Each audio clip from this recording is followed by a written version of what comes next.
Bonjour tout le monde, bienvenue sur Ronin Mag. Je suis aujourd'hui avec Norba de Paris, le seul et l'unique, le vrai, le gagnant des Reines du Shopping. Tonton Ronin Mag. Voilà. Tu es venu rencontrer le grand Zarathustra à son hôtel. Je suis là, comme on a toujours dit, hein, vous savez, moi je suis là avec la jeunesse et j'aime vous encourager pour que vous allez de l'avant. Nous on trace le chemin.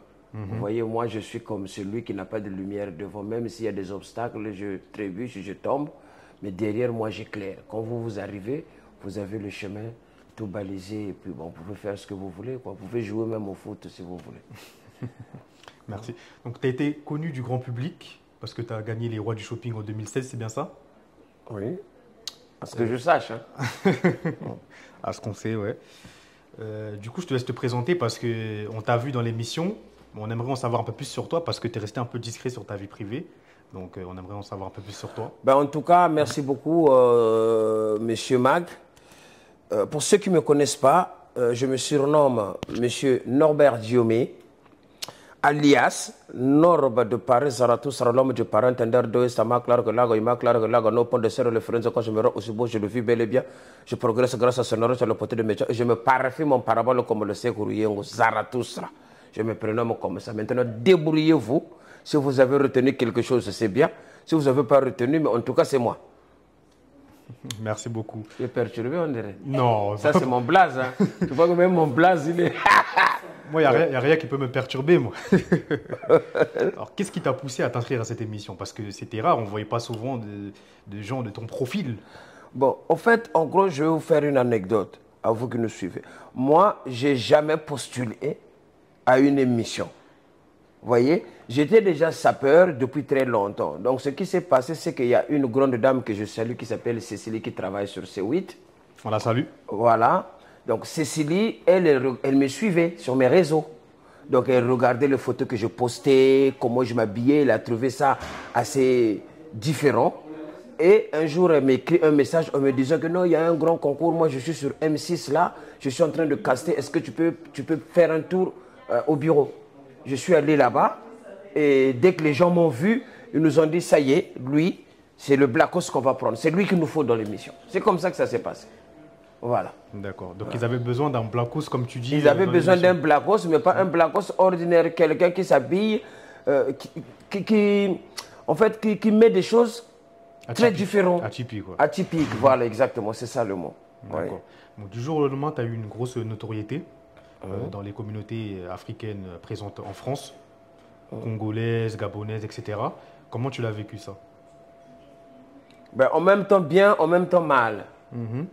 Parce que ce qui se passe dans ces émissions-là, les gens pensent que quand on passe à la télé, on devient tout de suite millionnaire. La télé te rend visible.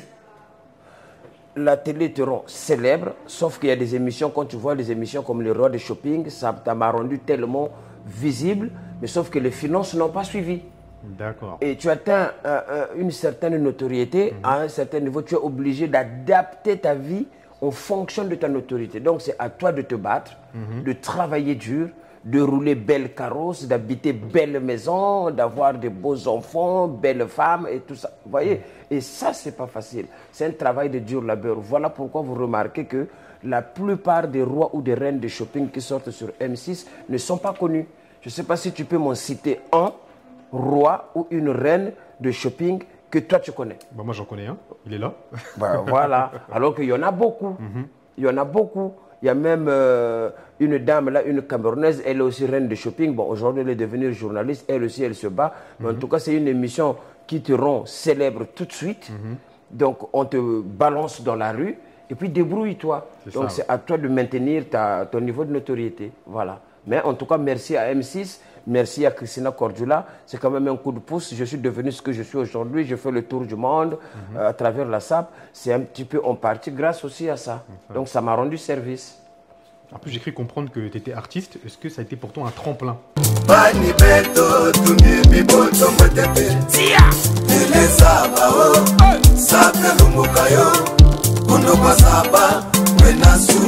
Alphonse, j'étais Félix, mabele sanduku ya mokili yo na nani bakana pe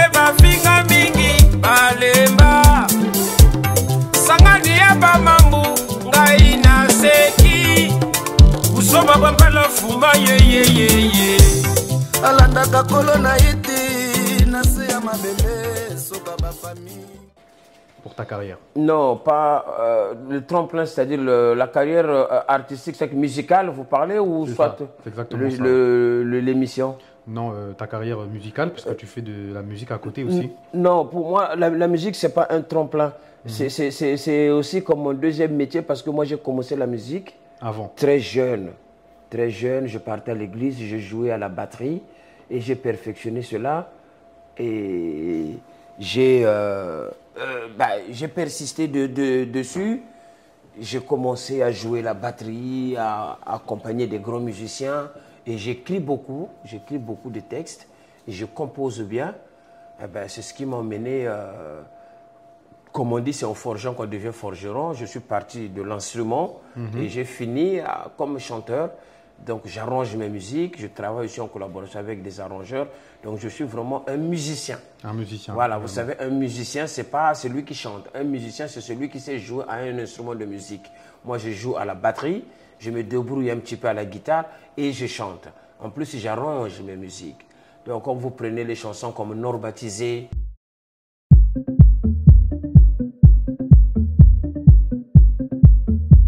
On y va, on y va, on y va, on y va.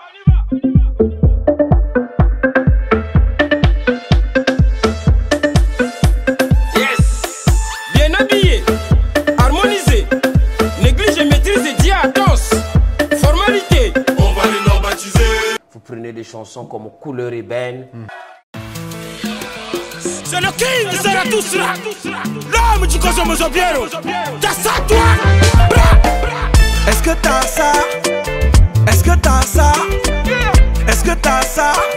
Est-ce que t'as ça? Est-ce que tu peux tchatcher comme moi je tchatche? Mignon garçon couleur ébène. C'est Sarah Doucera Norma de Paris. Ah, je roucoule. Je broie la langue de Molière. On est né poussière, on repartira poussière, putain de merde. Je viens de la terre-mère, là où pousse le raffia. Sous le soleil accablant de l'équateur, je maîtrise la magie de la sape et sa mafia. L'animal était ligoté.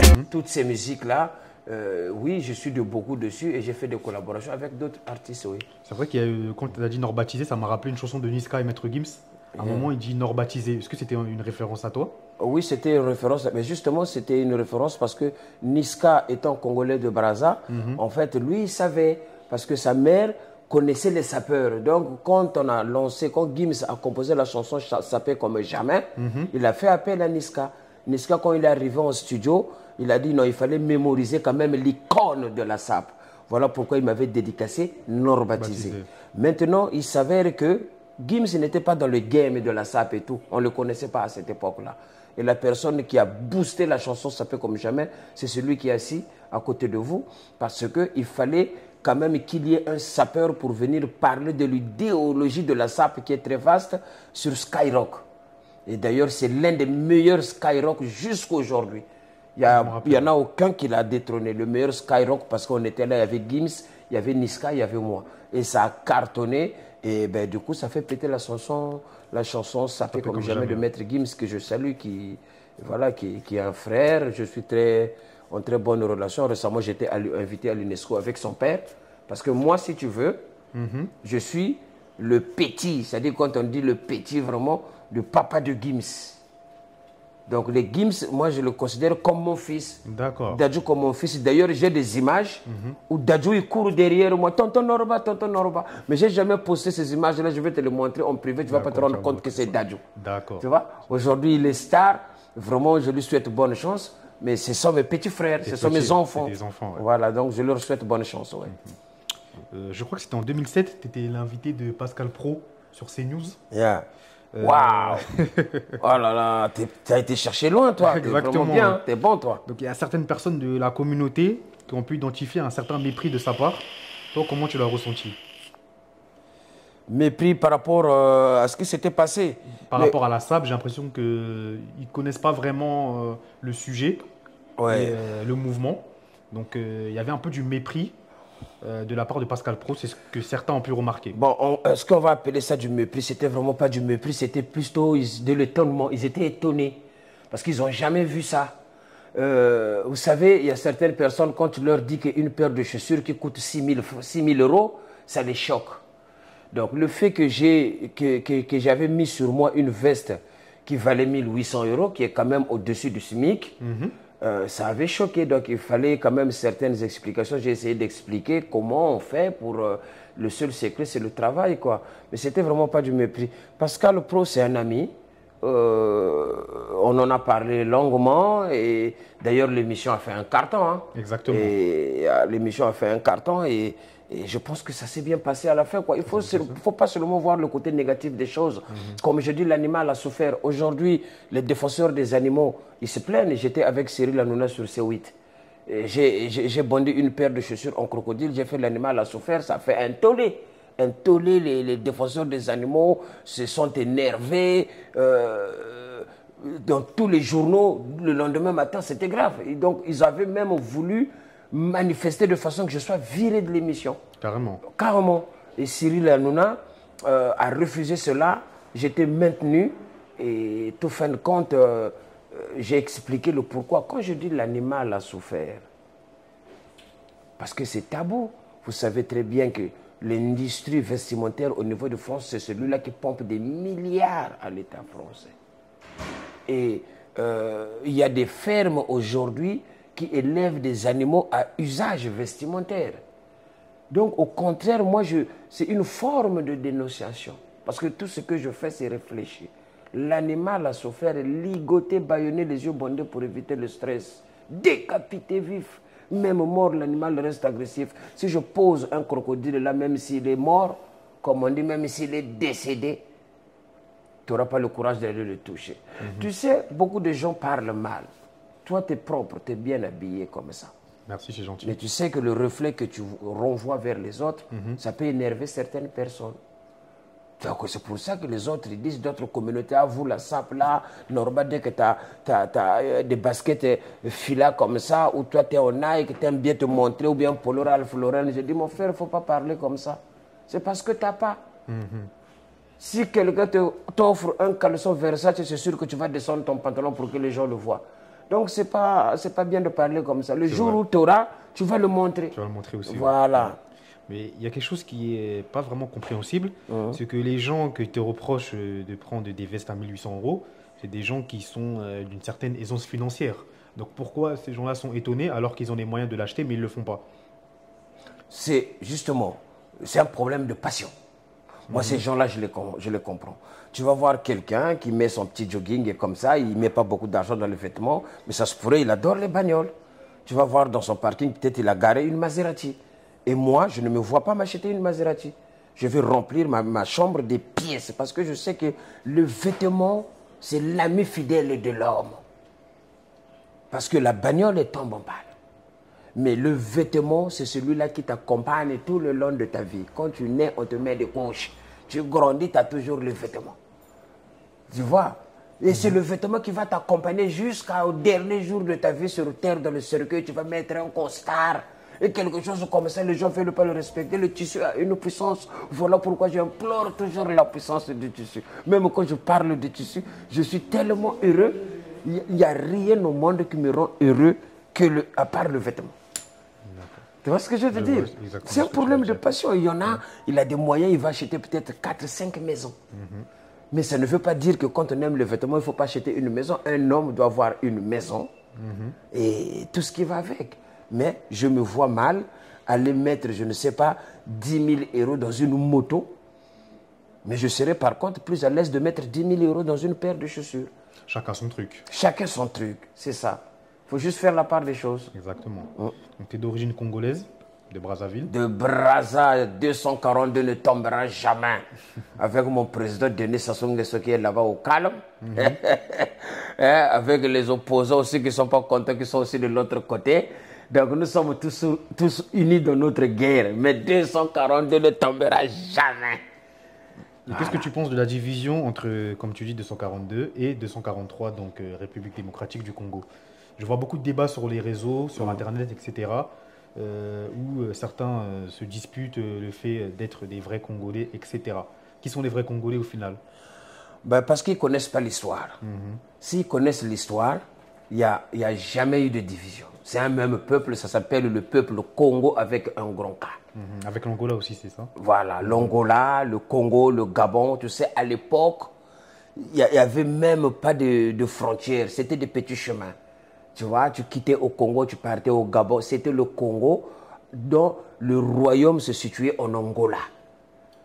Vous comprenez? Donc, c'est ça l'histoire que j'ai toujours dit. Quand on parle de l'Égypte antique, il y avait Mama Mbangala Nkwamabenivoa qui avait ramené le Congo en pèlerinage jusqu'au Zimba.